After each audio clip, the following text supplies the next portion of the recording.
Dave's Comic Book Hour. I'm Dave. And I'm Rick. And this episode, or issue, I guess we're calling them, we went to the Akron Comiccon up at the university. And I think this is the first show that I'm aware of. This is the first year of them doing the show up in Akron. So, on the main campus of, like he said, the University of Akron. Pretty easy to get to. Get right off one of the Wolf Ledges for us, and off of 76. Yeah, 76 you guys, and Wolf Ledges. And everybody you're right there at the university. You know where we're at, right? You know exactly where we are. Yeah, that's right. 76. Heading north towards Cleveland, or west actually. But anyway, went to the show. Cost Dave $10. Cost me $5. Since he's a university student. Yeah, student ID. I get him for half price. That's right. I had to pay full price. I don't look that old, do I? I can still be a student. Hey. But anyway, it was a well-intended show.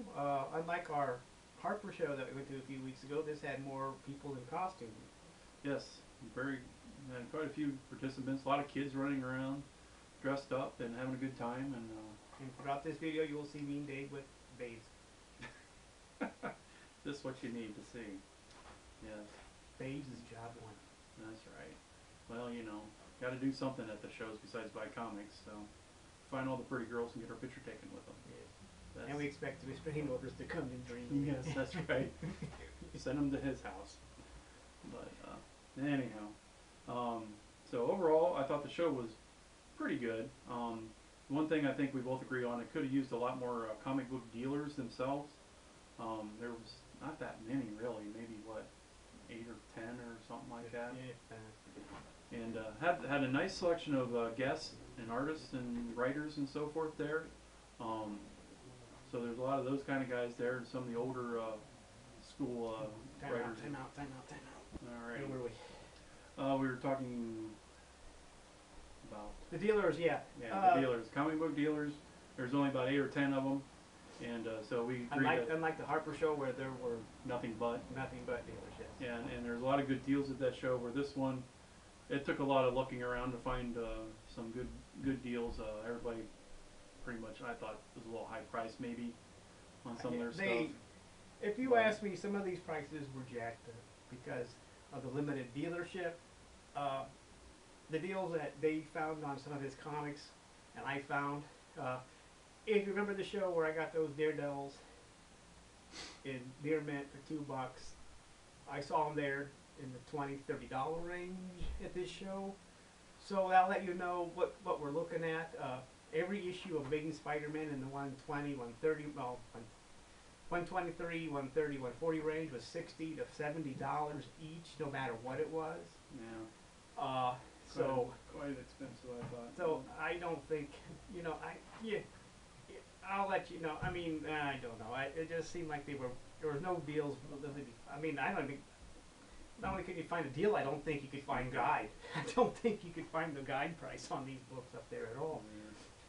But that was my impression, and Dave's impression of this show. And so, I don't know. There has to be more dealers for me to go back, I would think. Yeah, they need to. If they double the dealers. And the amount of guests and stuff they had, I thought was about right. They had a nice selection and wide variety of guys there. And so there's a little bit of art for everybody, whether you like the old school or the newer stuff or humor or whatever the case may be. They had good selection of those guys there for that. And it had some original prints and pages and stuff like that you could buy. A little bit out of my price range, but it was kind of nice to see that. Don't remember seeing that in any of the recent shows I've been to, but at least they had the stuff available, and there's a few toys and that sort of thing there too for people who like to collect that kind of thing.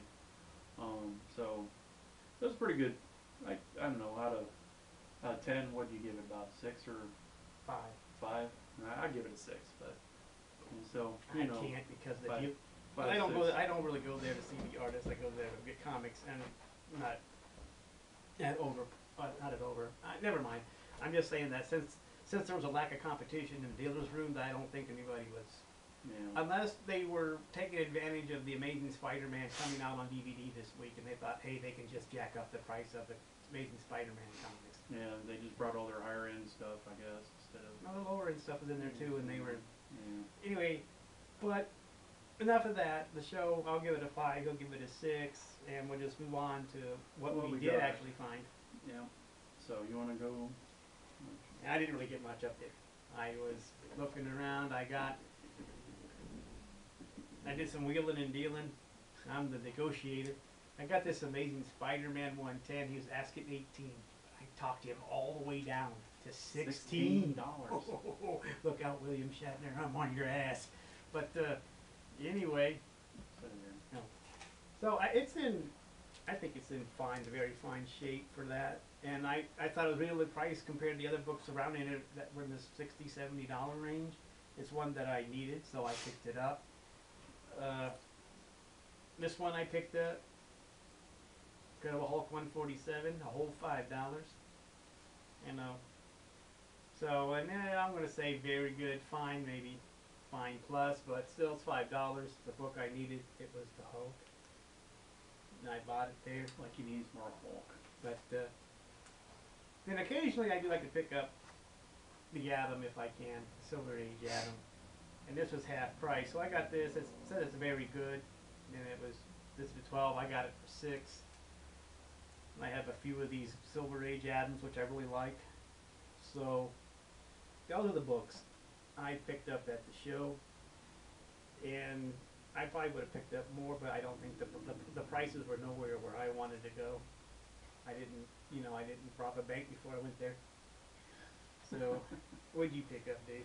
Well, I picked up a little bit more, but it took a lot of looking around to find stuff that I wanted that was in a price range that I wanted to pay. So anyhow, I found some half off Fantastic Fours. We got number 134 there, and then I got a number 137, and an issue 141, and an issue 145, which looks like it has the Beast from, or is that a monster of some kind? I'm not sure. He's called the Turnock. Turnock, oh okay, the monster who walks midnight snow. Well, it looks like the Beast to me. You gotta know your monsters, Turnock. No, well, I just bought it, so. Maybe it's the first appearance and it was worth the price you paid for it. Yeah, so.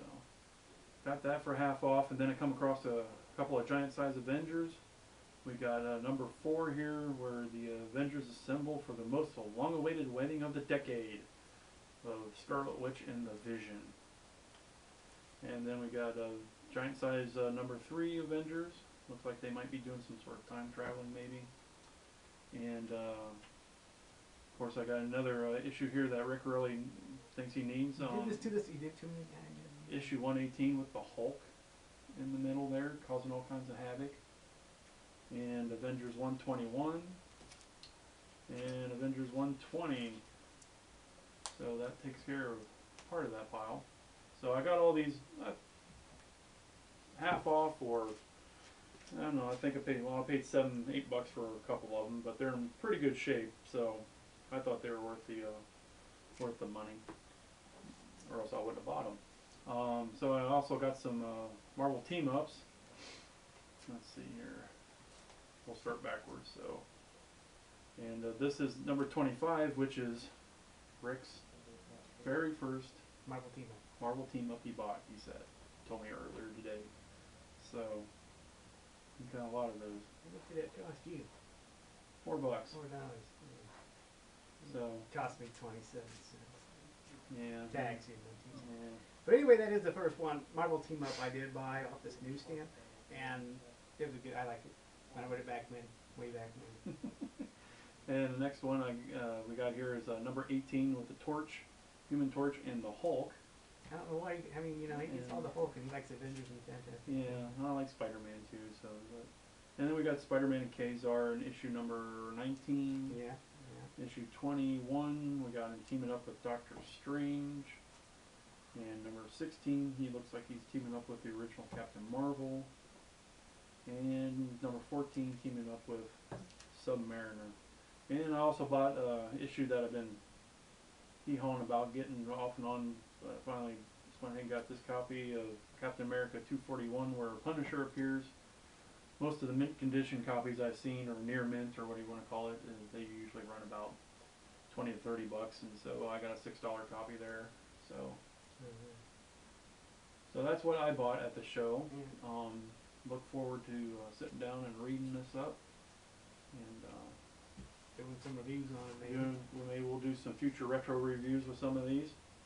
And while we were up there, one of the guests was an old friend of ours, Chris Yambar. Yes, we met So him. I picked up one of his SpongeBob comics. I think he picked up a couple. Yeah, my niece, I've been getting them for my one niece, and I think I might have bought her this issue already, but she doesn't have an autographed copy, and this will be her first autographed comic book. So I got her a copy of issue 13. Oh yeah, and Chris Yambar signed it for us. Yeah. And Yeah, the so- thing about Chris Yambar is years ago, Yes, we've known this man for, we did a small press magazine, and how long have we known him for? About 20, well, we knew him a couple this years is before 1997. that. So we knew him before that. So a few years before maybe. a couple anyway. It's been about 15 Probably years. met him somewhere around 95, 96, somewhere in there. But he did a cover for our magazine when he was doing the Mr. Beat, his own mini as an independent comic. He did an interview with us. So yeah, we discovered him. He's from Youngstown, Actually- Ohio. Actually discovered us. Yeah, you can find him on yambar.com, and he's a really great guy. Been doing writing for the Simpson comics here for the last several years, and this particular issue of SpongeBob, he's got a one-page gag, I guess, in there. He told me they On the back page, him and Al Jaffe. yeah. So he's And I think he said that him and Jaffe are going to do more work together. yeah, but so I guess you know Al Jaffe from Mad Magazine. yes, I think that's where he's from. Yep. But so yeah, Chris is a good guy. So if you ever want to get any of his stuff, look him up online. Talk to him at a show. He'll talk your ear off. He'll deface your comic books for free. Yeah. Scribbling his name on them. I got hundreds. I got probably a dozen or more issues of his stuff with his autograph and whatnot. So And don't worry, one episode we will bore you to death with Comic Attractions Magazine. yes, and magazine we did years ago. But one of the guests up there, is that all the book? Yeah, it was Yeah. Gary Conway, the writer of The Amazing Spider-Man, I guess most known for killing off Gwen Stacy. So we decided to bring some books up here for him to autograph. Dave got him to autograph that copy of 128 that we showed you a few episodes ago that he got at the American Legion. Yeah, that's the. I had him sign my 137, which is my first Spider-Man I bought off the rack. The second part of the Norman Harry Osborn Green Goblin. So he signed on the Green Goblin here. You might say, why do I have him sign in that? Don't worry, I got 2 copies, so it doesn't matter. But I did buy this off the newsstand when it first came out. So that's what I had him sign. And there was a line for a while there, but then there was no line. So I did approach him and asked him a quick question. I asked him when the idea of the clone first came into play, when they started thinking about the clone storyline. His response was that Stan Lee was getting so much heat from his college tours or his speaking engagements about Gwen Stacy's death that he wanted them to bring Gwen Stacy back. And they said no. So instead of bringing her back, they decided to bring her back as a clone. So that's how that happened. And he said that storyline started taking place 6 issues after her death. So that'd be, what, 128 or something, 129, I guess. Which it makes sense because it was the first appearance of the Jackal and the Punisher. But yet the clone storyline did start there, as many of us know. But so that's how it came about, because of the heat that they were getting from her death. And instead of bringing her back, which, I mean, nowadays wouldn't have been no big deal to bring her back from the death. I mean, it happens every day in these comics. But they stuck to their guns and just brought her back as a clone, and it was a good explanation, and it was a good storyline. And here's that clone issue with Spider-Man and Spider-Man. So that's how it took place. I asked him that question, and then I asked him what it would take to kill off Mary Jane and bring Gwen Stacy back. He said it wasn't up to him. I wish I understood, but still, we must press on. So anyway, that's all the stuff we did up there, except for the, never mind, I'm not going to talk about that guy, but Anyway, that's what we did. I think we're the first time we really met was Gary Conway. I mean, as far Yeah, as making a point to. Make a- Is the only yeah. one we really wanted to get an autograph from. I mean, there's a lot of great guests up there. I guess Mr. Barr was there, Mr. Isabella, and well, I guess we did get Mr. Barr's autograph too while we were there. yeah, we probably should have, but anyway, so that's our take on the Akron Comic Book Convention that happened today. So there, And it was another nice day to go out to a show. yeah, Akron Comiccon 2012. And I hope you enjoyed this review of the Akron show. And we will see you later. Alrighty, see you later. Bye. Bye.